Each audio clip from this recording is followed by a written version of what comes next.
With Randy Buehler, we've got one more round to go in the limited portion from day one. So let's get to it. Round 11 here from Brussels.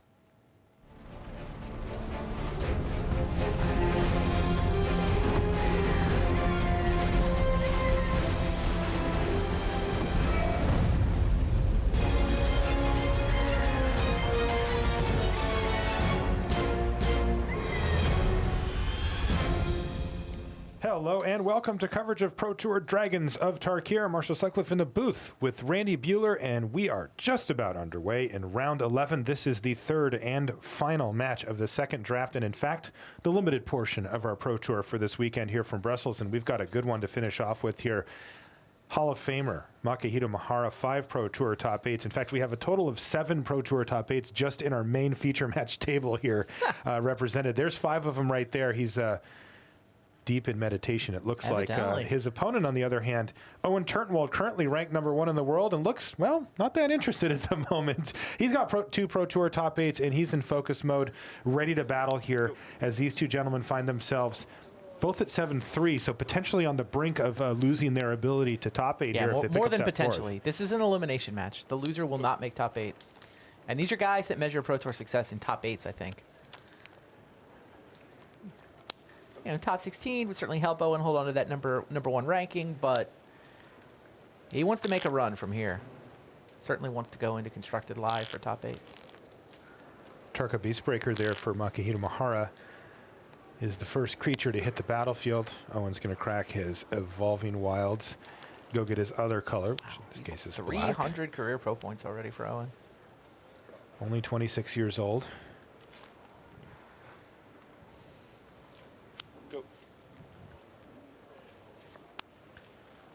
And Owen has no 3-drop to speak of here 18.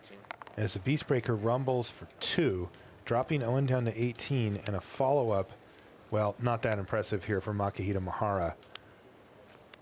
He's got a Territorial Rock. Owen, who did take a mulligan this game, has curved decently here, at least hitting something threatening on turn 4 with a Rage Form.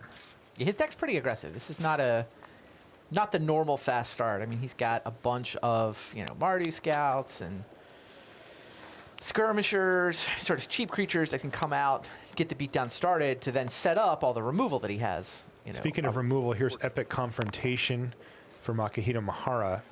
He uses that to kill the Rage Form creature pre-combat so that he can clear the way and get in for 3 damage. And, a not very remarkable draw here from Mihara looks to be pretty far ahead of a really slow draw here from Turtenwald.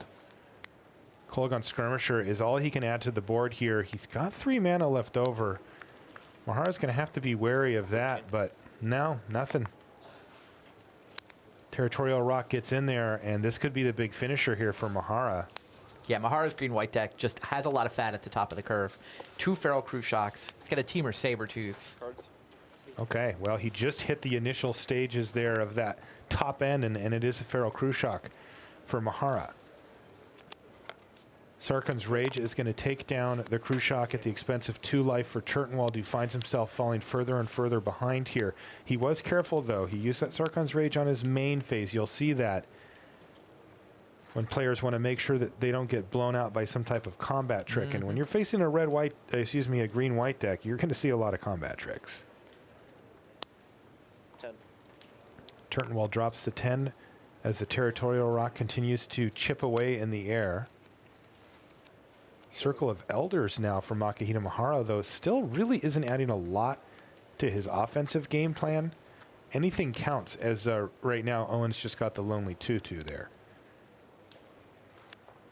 Here's a Tormenting Voice to try to find Owen some action. He found some action. Butcher's Glee, a card that can help turn a game around for Turtenwald potentially. It's a lot of life gain, even just on a 2/2 like the Kolaghan Skirmisher. It represents 5 life and usually can kill whatever it blocks as well. Go. Pair of Kolaghan Skirmishers now as Butcher's Glee stays in hand for Turtenwald. He's still at 10, so he's in okay spot as far as taking a little damage here.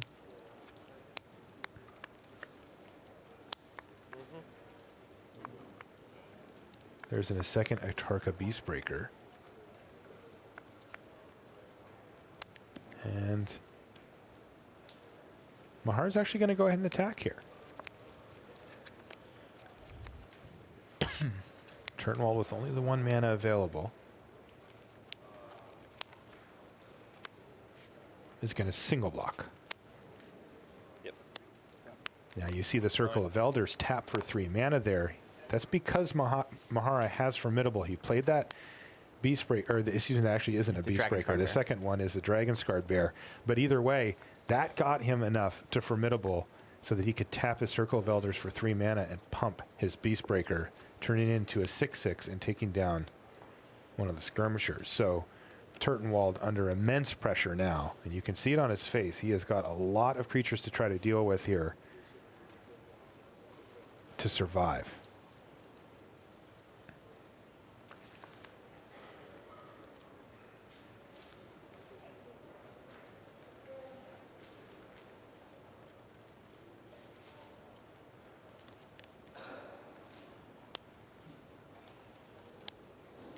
And it's Sib-Sig Muckdraggers. This is a very good start, as he can do that and he can still play a Kolagon Skirmisher that he got back post-combat.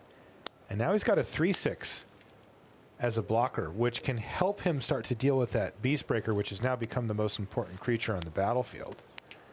He may be forced to just chump block a few times, but if he wants, he does have enough power now that he could triple block it. And even at 6/6 can get it. Now the question is, can Mihara pump it twice? And the answer is currently no.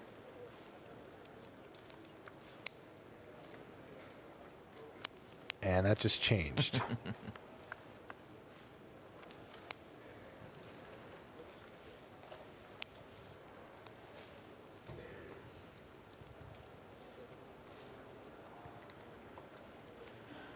Now all of a sudden, a lot of people, I think, when they first read Beastbreaker, think that you can only do it once per turn, but you can do it multiple times if you've got the mana. You need 10 to do it twice, but that's what Mihara has now. So that's going to relegate just chump blocks now for Turtenwald, just only forcing Mihara to activate it once to run it over. 8. Is Mihara going to continue to develop his board? Yep. He is. Guess he played. Okay, there's a morph that he played.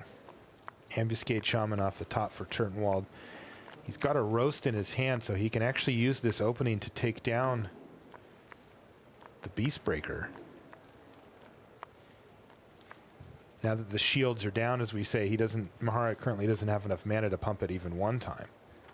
Owen's really been on the back foot this entire game. Every step. The only time when it looked okay was when he played the Rage form. Sure. Which immediately died. Go. All right, so Beastbreaker turns to Toasty Roasty, and it's gone. So that problem's been solved, but Mihara still has a pretty decent board state going here, and Territorial Rock as well, which can chip away in the air more.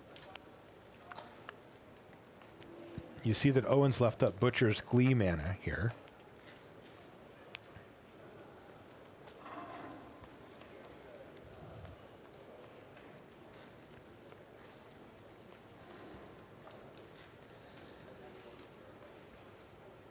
All right, Adrian Sullivan picks up his first game against Yvonne Flock, so he's up 1-0 over there. Adrian's sitting at 9-1 right now. Flock is at 8-2. Adrian Sullivan also 5-0 in limited. Crushing. Yeah, this is a guy, we were talking about him coming in. He's got this reputation as kind of a constructed player. He's been playing a lot of control decks, having a lot of success with them. And it's not like his 4-1 in constructed is bad, but he seems like he may have stumbled into a draft archetype that comes at the format a little bit differently from everybody else. He's for standard, he's actually very high all time. Like he's really one of the better standard players historically. Mm-hmm. Yeah, that red-white beatdown deck doing pretty well. All right, here is Airy Bowmasters now. For Mihara, it's going to get turned face after getting blocked. And I think we're going to see Butcher's Glee finish it off here. This is a really nice Butcher's Glee for Turtenwald.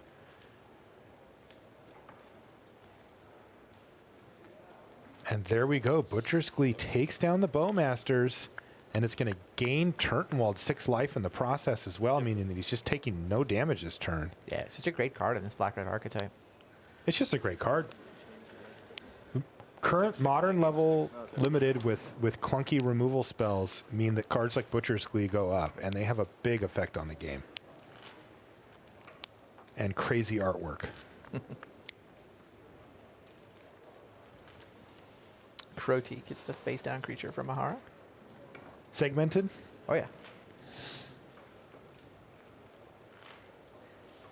Segmented Croteak had very big shoes to fill He's not quite Willie Loxodon. and didn't quite do it. Yeah. He's in the conversation, though. He's not that much worse than Willie Loxodon. I think he's that. He's just One not X? into it.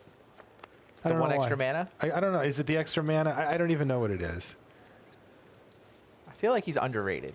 I mean, not that he's Willie Loxodon, but I don't think he's that much worse. I got him at properly rated. He's bringing home report cards of a C, and I think that's about where Segmented Croteak's Oh, I gonna don't think he sit. gets a C. I think people are last picking him. Gotcha. I also probably have him at like C plus, B minus. Not B minus, C plus. As usual, you and I aren't too far off.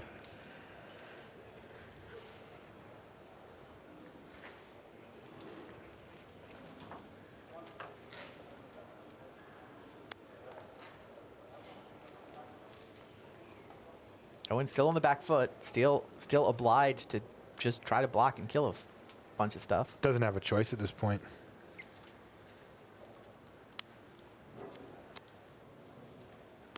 So what is Circle's doing a lot of work this game. Hello, Segmented Croteak. Sure. and a regenerate. And that means all 3 creatures are going to fall to the Segmented Croteak, but it does get killed here. Yeah, I think Owen was aware that it could be a 7/6. Yeah, he. Made sure that his block would at least take it down. That's right. And Sig Muckdragger's doing all it can. I think Ambuscade Shaman is going to have to come in as a 2/2 for 3 here and sit there.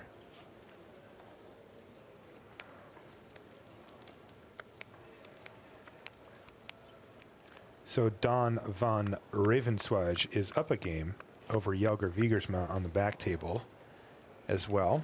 A lot of Jelger action is- down there. Jelger's 5-0 in draft. Go. Did he 6-0 the draft at the last PT, right? The one he top I 8'd? think he did. So he hasn't lost a draft match this year at the Pro Tour? That's not bad. I mean, what did he do with the previous one? I feel like, Yeah, now I want to know that too. like, how far back does the streak go? It's at least 11 in a row. Okay, so, Great Teacher's Decree here is not going to quite finish the game off, but it's going to effectively finish it. That has the Territorial Rock crashing in for 3 on its own. Sounds like Jelger is 21-4 in limited matches this season.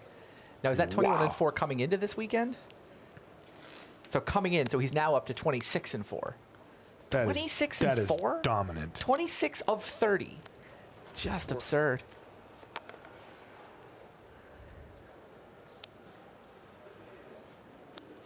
And this is the problem, of course, for Owen. He is now dead. He found a Mardu Scout. And, you know, this just isn't the type of card that you want to see at this point.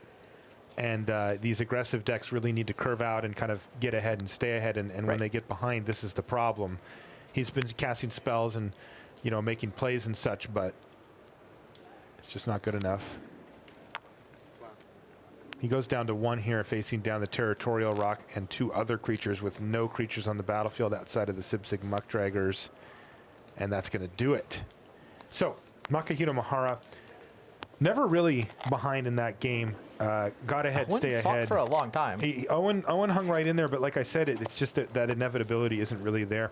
We'll be back right after these messages. Magic has expanded to include all formats. Get ready for Commander, Legacy, or even Conspiracy drafts. Check out your local store for details and share your FNM stories by using the hashtag MTGFNM. Visit magic.wizards.com/FNM for more information. Are you new to Magic or know someone who is just starting out?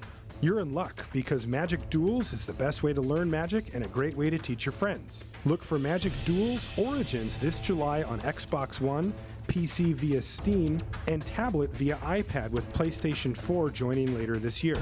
Visit magic.wizards.com/duels for more information. And back in the feature match area, let's see what's going on between Adrian Sullivan and Yvonne Flock. Adrian's up a game. Yep. And he has got a hyper-aggressive beatdown deck that we watched in the last round, and this thing delivers the beats and quickly. It's also got reach in the form of 2 Lightning Shriekers. Draconic Roar there, active. By reach you don't mean the ability to block flyers, do you? That's right, and that is it's a slang term that we use for ways to get the game finished after a good aggressive start. Maybe you get their life total down to 4 or 5. Maybe they stabilize the board, but you have the ability to just burn the last point of their life, just sort of reach those last few points of life, even without attacking. That's right. Sarkhan's Rage, probably the premier card for that in this format. Lightning Shrieker's not. Yeah, technically, he attacks. Yeah. It just feels like a direct damage spell sometimes. That's right.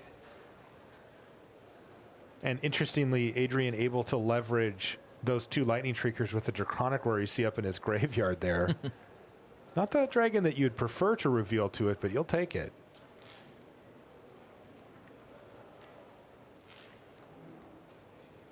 Is this a Speak of the Devil moment? No, not quite. Not quite.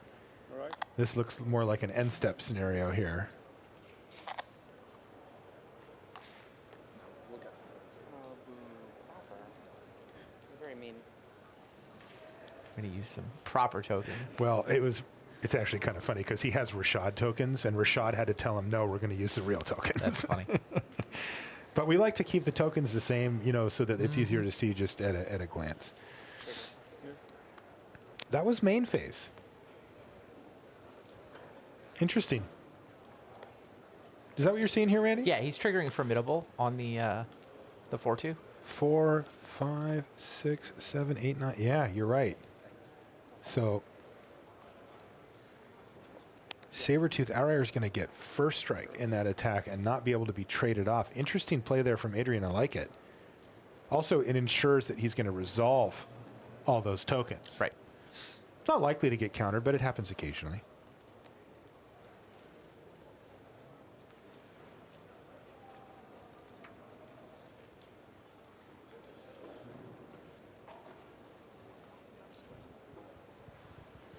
The King of the Hill table is now 1-1. Martin Dang and Rick Lee. The crown's been passed around a bit. It has indeed. A nice run yesterday where Pat Chapin held on to it for quite a while, but now they're playing Game of Thrones. Secure the Waste has been a total all-star for Sullivan. In the game that we saw, it was definitely the best card. And it's doing work in this one as well. Ooh, a little bit less here, perhaps. Void Squall, so he's going to bounce here. Okay. And it looks like Yvonne's just going to try to buy some time. Go. Yeah, he's not under any delusions that he's going to be able to start attacking here.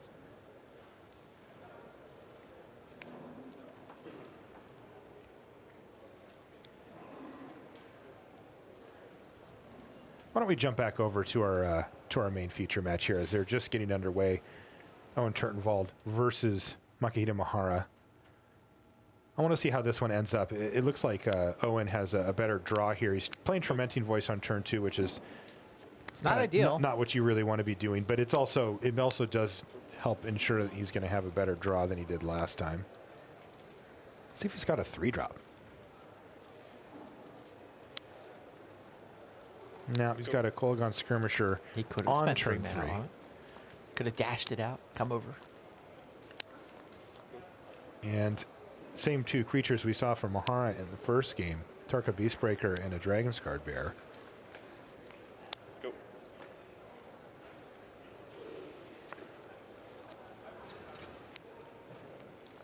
Bloodfire Enforcers. Yeah, the old 5-2 there for... He's got a sorcery so far. Does he have an instant in his hand? There's a twin bolt in his hand. You know, this is the way you want to do this, by the way. Get the sorcery in there first, because now you can threaten an instant at any time. If you were to play an instant, of course, it would resolve, go to the graveyard, and that would turn Bloodfire Enforcers into not just a 5/2, but also First Strike and Trample.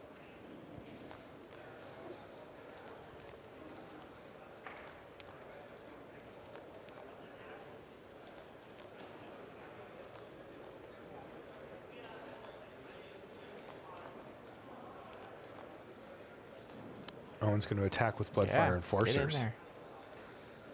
Owen's saying, please block. I think you had to think about that attack to represent the fact that you're not sure you want to attack. He totally was attacking the whole time. It is funny, though. Mihara, you know, he could go for a bold triple block, but a card like Butcher's Glee is such a terrible blowout. I mean, Twin Bolt's a pretty big blowout, too. Yeah, it's just not quite as bad. He's going to test the waters here. There's the Twin Bolt. That's going to take out the bear, and it's going to give How is the that not bad? Enforcer's I mean, first just strike. killed 2 of his 3 Oh, it was creatures fantastic. for one I'm card. not saying it wasn't bad. It was fantastic. It was absolutely fantastic. I was talking about in the scenario of triple blocking. This is a single block. That was great. Mihara took damage there too, right? It says he's at 20, but I think he should have taken 3 there. He certainly had trample. There we go. Down to 17 for Mihara.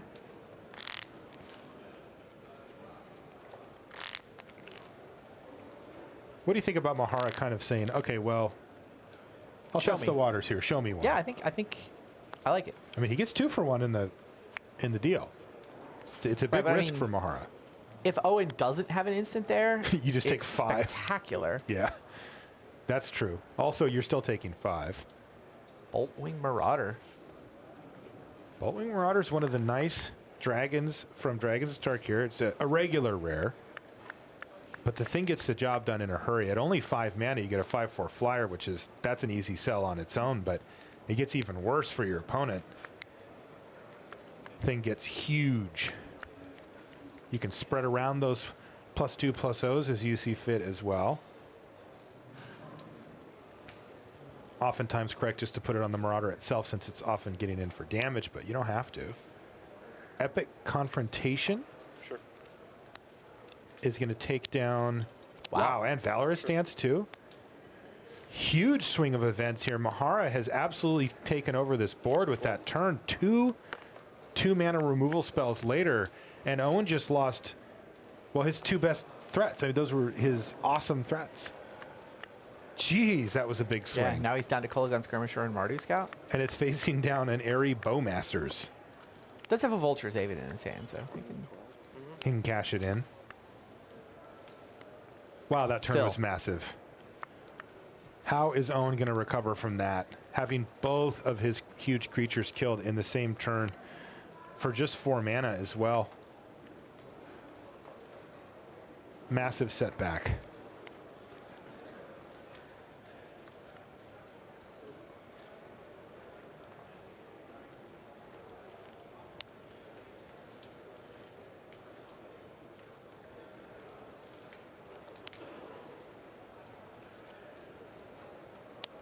There it is, Vulturous Aven, 10. sacrifice a Skirmisher, drop down to 10 and draw a couple of cards. Rage 4-man. Was it Temur Battle Rage? You know, and here is a Mardu Scout to follow up, but again, these just aren't the type of cards that Owen wants to see at this point in the game. Wow, sounds like neither player recorded that trample damage, so it didn't happen. Oh, that's why Mahara's back up to 20. Yeah, yeah. Owen never assigned trample.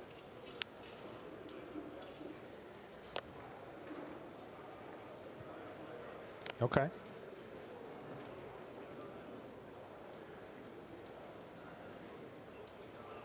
I mean, mostly he wanted the first strike. I mean, the whole point was to win the fight.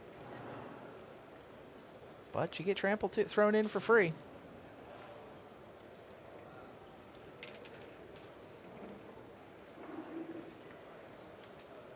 Martin Dang from Denmark is our king of the hill still. Defeats Rick Lee. He was down a game.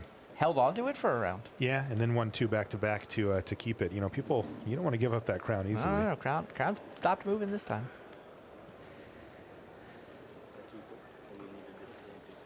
GP Liverpool champion. Pretty happy about that result, I'm sure.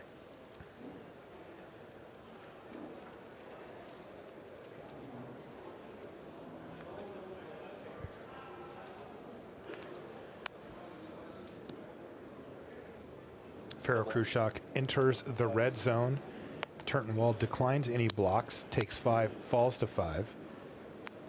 And a closet on Yearlings, a follow-up play for Mihara as he passes the turn back. And Turtenwald, it looks like he's going to line up a rage for him here. And a lot of heat on him to find something. Ooh, that was a good draw, though. He drew an ultimate price for the turn. Now, he's probably going to line up some blocks and try to... you know, he's willing to take on a little more risk than he would normally be with an ultimate price here. He has double blocks on the Pharaoh Khrushchev, for example. He didn't want to take one last turn. But last turn, Mihara had a bunch of mana available for a combat trick. Now, Owen has a foil to that. Great Teacher's Decree again, though, for Mihara. Remember, that has rebound. All his creatures get +2/+1 until end of turn, and now they're all entering the red zone with Turtenwald finding himself at 5. The only non-lethal attacker here is that Yearling. This could be good for Turtenwald, though. Mihara's moved in, and Owen's got the Twin Bolt in hand, and he also has an ultimate price. So he could combine a block plus Twin Bolt to take down a creature, or he could just ultimate price something. Can't do both, though. Cannot do both. Which would lean towards the Twin Bolt here, as ultimate price is going to be good next turn either way. But if he feels like he needs to just take down, for example, the Pharaoh Khrushchev, he might fire it off. Okay, double block. This one, the Yearling's the only creature of the 3 that he can take and not just immediately die. So we're going to order our blockers like we do. Vulturous Haven first, and Mihara just passes priority. And there's ultimate price on the Pharaoh Khrushchev. Owen has to fire that off here to keep his board state intact, and he's done that. He's going to fall to 1, but the Yearling's not enough on its own, and there's no follow-up from Mihara. Oh, is that a Bathe? It was. Bathe and Dragonfire off the top here for Turtenwald means that Great Teacher is going to be talking to nobody on Mihara's upkeep. And in fact, Turtenwald gets to attack for 4 with Rage Form. Has he turned this around? Avon Tactician says probably not. Tactician, of course, lethal and flying. And Owen's got the Twin Bolt. And the Twin Bolt's not going to get it done. 12. Turtenwald's going to attack. Desperate times here for Owen. He finds himself on the verge of elimination from the top 8 here. Now it's still in the early stages of day 2, but you know he didn't have anything to give at this point at 7-3.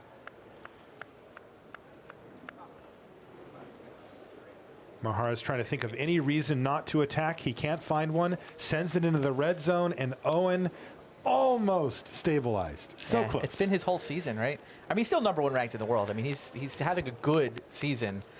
A lot of those points were from last year, are going to start to wear off, but he just keeps putting up solid results, right? In the money, picking up pro points, sort of putting up results, but he's had trouble breaking through and putting up actual top 8s this season. Yeah, he's waiting for his Ephro run. We're going to head back to table D on the back table. That's Jelger Vigersma versus Don van Ravenswijk, and we're in game 2 with Don. He's up a game. He's on the right-hand side of your screen. That's Jelger on the left. Jelger Vigersma working on a double-digit match win streak in Pro Tour Limited matches. It's at least 11. Might even be more. Has won 26 of his 30 limited matches at the Premier level this year. A shocking number. All right, so here's illusory gains. Continues to screw people up down in the feature match area. It is a difficult card to keep track, and it looks like the players actually just forgot to swap there. But we're reminded.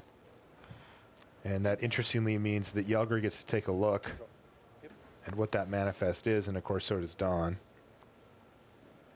Illusory gains Difficult card to evaluate when it first came out.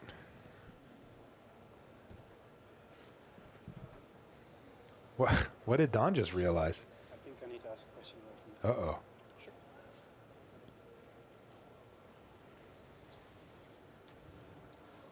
Walks away from the table to ask a question. We'll try to figure out what he's wondering about. We've got our floor reporter Tim Willoughby down there. He can hover, because I don't know if you caught that, Randy, but Don leaned back in his chair, put his hand on his head, and was like, ugh. I think I got to ask the judge a question here. It feels like he may have missed something there, or... So what's happening is that Don's got an exploit creature, but he knows that there's an illusory gains, and he wants to make 100% sure that he understands how the interaction works, because it gets a little tricky. It does. It depends on which one. Yeah, it's not straightforward. So we'll see how it goes. It doesn't work. Like, what happens is he plays his creature, and then his exploit trigger goes on the stack, and illusory gains goes on the stack. If he chooses to exploit, Yelger will have control of the creature by the time that trigger resolves, and Yelger will be the one who gets the zombies. It's a Rakshasa Gravecaller, and like you said, that's the case. You do not want to pay exploit on the creature you're summoning and then giving to your opponent via illusory gains. Does not work out well for you.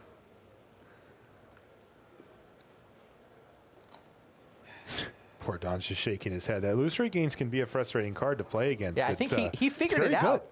Right? I mean, the lean back in the chair moment was him, I think, thinking through how all the triggers go on the stack and how that was going to wind up. I think you're right. Yeah, it's a very good card. And the judge confirmed his fear.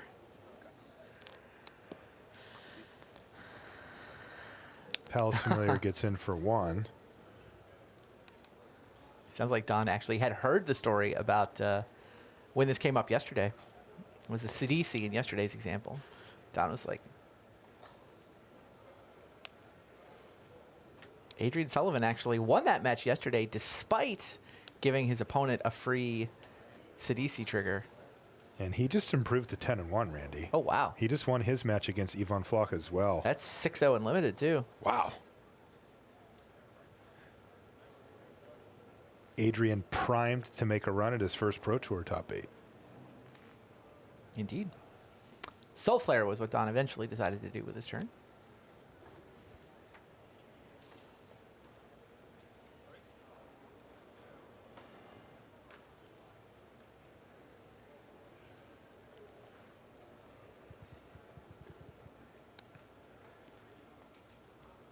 Soul Flare is going to attack. Don's considering blocks here. If you can kill the creature with illusory gains on it, you can get that curse off of you. And he's going to go for it. Put 2 manifest creatures in front. Ding dong, it's gone. So Don has now cleared the way so that he can try to cast that Rakshasa Gravecaller, sacrifice the Palace Familiar, get a little value, and then get a lot of value. What's that do again? Okay, so Fearsome Awakening is now targeting... This is how Jelger Wiegersma plays this game, by the way. He's been grinding this for a while. Sage Eye Avengers is going to now hit the battlefield again. Thankfully for Don, it's not a dragon, but seeing it back on the battlefield can't be good news for him. That said, Don's got Jelger down to 4, but Jelger's pretty stable here. You know, I'm actually wondering if he wants to sacrifice the Palace Familiar at all. It's a pretty common play to sacrifice it to a Gravecaller, but I don't know if that actually gets him where he needs to go. And it does not, in fact. So this has set up a lethal attack next turn. This Aven Surveyor takes out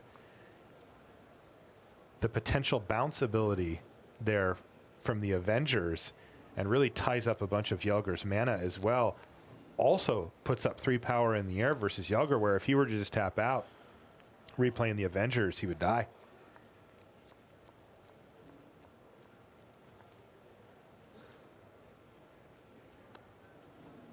Is this a desperation attack, a pre-death attack here, so. Randy?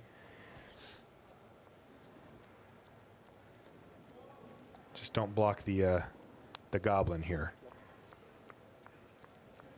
If Don were to block the goblin, he could kill the Palace Familiar and buy Don blocked himself an correctly, extra turn. so Jelger extended his hand. And that's going to do it.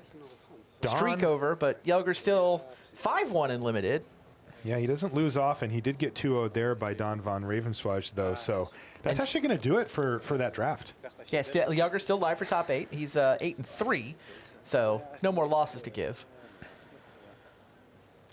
And picks up the rare loss in limited there for Jelger, but he just feels like he's always live for top 8. Like every time he comes out to a PT, puts in his 3 or 4 days of testing, just shows up, and it's like, yeah, live for top 8. What else is new? Sometimes he gets Business there. as usual. Yeah, he did recently as well. If you guys were watching there, he has picked up recent Pro Tour top 8s as well. It's kind of in his heyday, where he built his Pro Tour Hall of Fame resume. He got voted in at 4. He's now got 5 Pro Tour top 8s as well. So that's going to do it, Randy, for the draft portion of the Pro Tour. That was the second draft that we just finished watching there. Any overarching thoughts on the format before we send it back? I think the format's really good. It's good, right? It's balanced? great. It's refreshingly different from cons. I mean, honestly, for me, I just love the way the whole Fate Reforged storyline worked out, right? The fact that Fate Reforged was designed in such a way that you could play it both with Khans of Tarkir and with Dragons of Tarkir.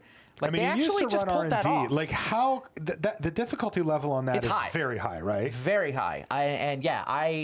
I love the way Fate Reforged plays with Dragons now. I think that I love the way Dragons is such a different environment from Cons. It's like essentially the same world, but things are different. It's like you've got that marriage of sort of design and storyline. Anyway, yeah, I love it. And in terms of actually drafting the format, I like the way we're playing 2-color decks again. Reading signals is important. It is a little refreshing to get back to that, isn't it? Yeah. Yeah, I like it. Okay, why don't we send it back to the news desk now, where Richard Hagan awaits. All right, thanks to Marshall, thanks to Randy, and thanks to all of you for taking part in the morning's action here at Pro Tour Dragons of Tarkir. Limited is done, but we have one very special limited feature coming up, which we want your help with, which is So What Now? You need the following address to take part in this: magic.wizards.com/PTDTK. And right now, through the magic of technology that has appeared below me on your fine screens, magic.wizards.com/PTDTK. If you've not played along with So What Now before, Randy Buehler, Hall of Famer, comes and looks at all the first picks from a table full of great draft players and says, okay, this is what they picked first. So what now? Where does that send us for pick 2? And Randy, I know he's going to say on air, he thinks that this is one of the most important second pick formats ever in the history of the game. So lots to learn, lots of fun to have. Nate Price, our social community manager, will be with us as well from Wizards of the Coast, sitting alongside me in just a few minutes. But if we're out of limited, heading back to constructed, how are our dragons getting on? Why don't we take a look at our dragon tracker? We've been following it along, Rise the Flames, and we get to 54 dragons have been in play in the feature match area since the start of yesterday. You know, at this rate, we could be close to 3 figures for dragons in the feature match area by the end of Sunday action. All right, so that's that. How about 4 from the floor? Our roving cameraman went out to see what he could find from the floor in this final round of limited. So let's get to some of the action. And I want to start you off with the Japanese superstar Shota Yasuoka. There you see him on the right of your screen from MTG Mint Card. 8-1-1 coming in, the 2006 Player of the Year. Deep in action against that man, Stephen Madden of Northern Ireland, having a terrific run. It was Yasuoka who won that one, went to 9-1-1, Madden at 8-3. There's Marco Camiluzzi of Italy. He's finished no worse than 48th in his last 3 Pro Tours, and he's up against that man, Kazuaki Fujimura, 7th Pro Tour, a Magic Online qualifier for this.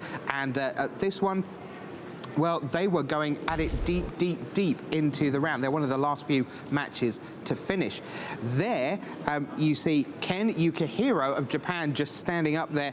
That is Andrei Strasky, the young Czech player. He went to 9-2. He was 6th at Pro Tour Khans of Tarkir, of course. Yukihiro, a gold pro, top 8 at Pro Tour Avicen Restored. But it was Strasky who won that one. And finally, there's Jason Chung of New Zealand.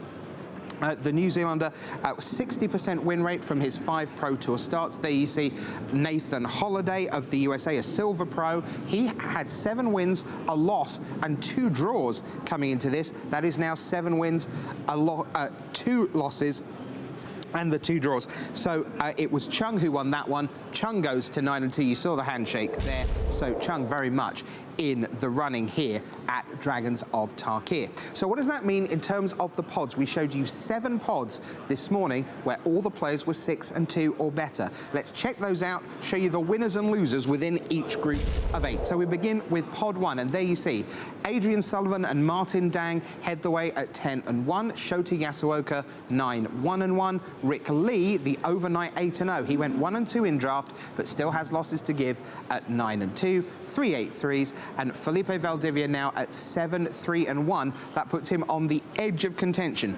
If he wins all his matches, he should make top 8 though still. Let's go to pod number 2. And let's see what we have here. Well, we're still waiting for the outcome of Andrea Mengucci and Jamie Archdeacon of Canada, but the clear winner of this one is Andrew Olschreger. It's his birthday today. Happy birthday to him. He's having a happy birthday, that's for sure, because he has 3-0'd his pod.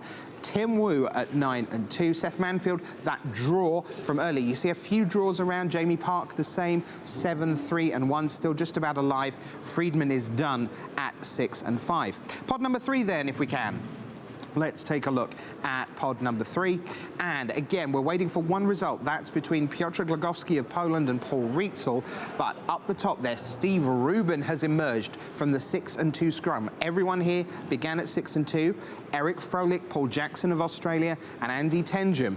They are your 8-3s. And on the trapdoor, Patrick Chapin and longtime King of the Hill, Michaela Ancona of Italy. Pod number 4, you should see similar numbers on the right-hand side. Indeed, they match pretty much exactly. It's Don van Ravensvaai of Australia, who is your 3-0 winner of pod 4. Then there's Jelga Wiegersma, Ryan Bemrose, Craig Wesco are your 8-3s.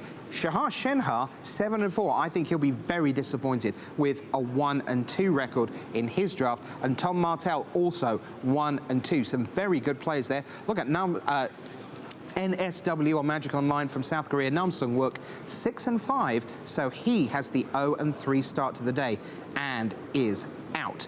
All right. On we go. Let's go to pod number 5, and here it comes. Waiting for Marko Heikkila of Finland up against Maciej Janik of Poland, but both of those are out of top 8 contention. Right on the trapdoor, Alessandro Laporta and Chapman Sim. And then the 8-3s, Fujimura, Donegan, Larson. The big winner was Marco Camiluzzi. He won his pod. Another Italian right in the thick of things at 9-2, has at least one loss to give as we head down the stretch of Constructed. 2 more pods to bring you. Here's pod number 6, and the winner this time, well, it's that young Czech player Andrei Strasky, looking for a second Pro Tour top 8. Former Platinum Pro, currently Gold, Ken Yukihiro is 8-3, and I think this is the first time we've mentioned either of the Scandinavians. Martin Muller, of course, the World Magic Cup team champion captain from Denmark, and Olerada won Pro Tour Columbus 1996, the Player of the Year in 1996, still just about hanging on at 7-4, as is Lucas Parson of the United States. Waiting to hear on Josh Utter-Layton and Mario Flores. The winner there, very much still alive. The loser right on the brink. And one more pod, and the numbers here are going to look a little strange. Pod number 7, and this is because it featured Andrew Cuneo, who was the last of the 6-2s. He went 2-1 in his pod. Jason Chung aced to go to 9-2, and then you see some draws there. You've got Christian Seibel with a couple of draws, Nathan Holliday a couple of draws, and probably He Yue of China, Guillaume Wafatapa of France, and Jay Lansdal of the Netherlands, because they were on pod 7, meaning their opponent match wins a little less. That probably means they are right on the verge of extinction, even with 5 wins in Constructed. So there you go. that's the story of the morning right here on magicthegathering.com. Hope you're enjoying it. Constructed is on the way, but we have that one more special limited piece to bring you. That is coming up because the question is, so what now?